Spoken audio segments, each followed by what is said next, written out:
My name's Sarah Miller and I'm the Chief Executive here at the Rediscovery Centre. That's the National Centre for the Circular Economy in Ireland. This building essentially is Europe's first demonstration centre for the circular economy. The way the circular economy works is that services and the products that we develop and deliver are designed to ensure that pollution is not generated. So we've 4 reuse demonstration social enterprises here within the centre, and the reason we established those was really to highlight the opportunities of the circular economy, to highlight reuse, repair, opportunities for prolonging the lifespan of products and services in our economy.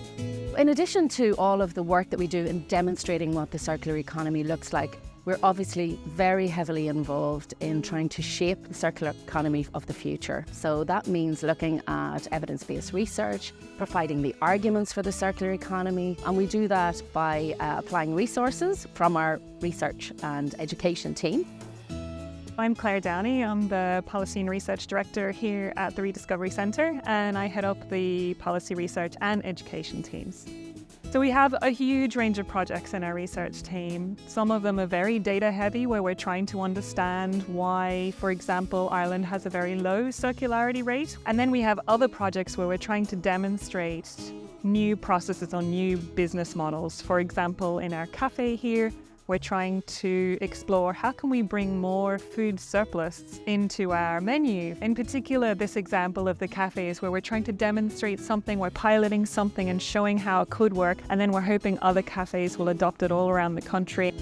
The regional waste authorities in their recent National Waste Management Plan have set a target to grow reuse. So it's one of the first targets for reuse in Europe that would be set at national level. And what we see at the moment in Ireland is that around 32,000 tonnes approximately is being reused, and we'll need to see that grow by another 40% approximately to meet the target.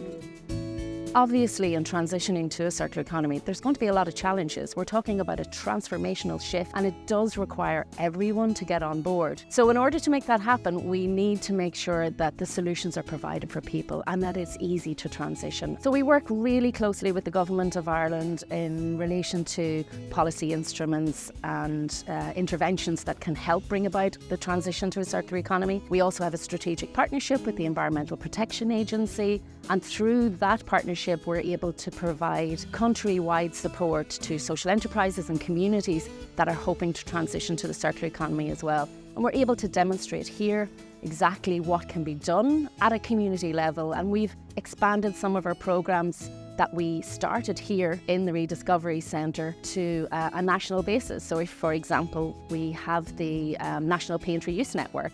So that's a network of organisations like Rediscover Paint, basically reusing paint which would otherwise go to landfill in their own communities, creating jobs and essentially creating nice environments for people to work and stop things from being wasted.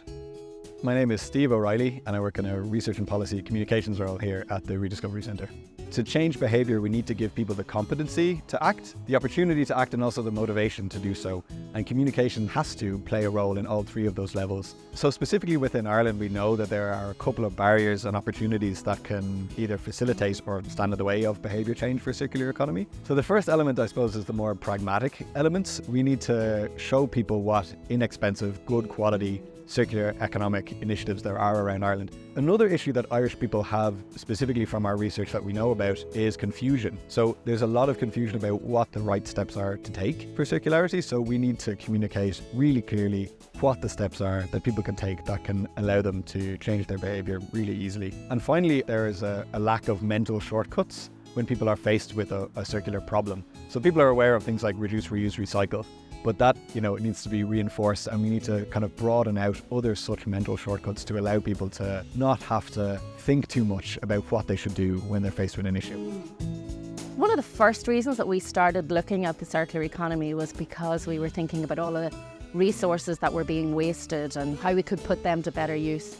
But, as we started along our journey, we realised very quickly that there's huge opportunity here in terms of creating employment and training opportunities for people who are distant from the workplace at the moment. Even within our small organisation here, we work probably with about 50 participants every year, providing training, opportunities and access to work and future jobs. In terms of public engagement, I think in 2022, when we were looking at our impact figures, we were working with about 22,000 people, and we've been growing ever since. I think there is a real opportunity with the circular economy to engage with people in positive action to address climate change and to really help people embrace more sustainable living.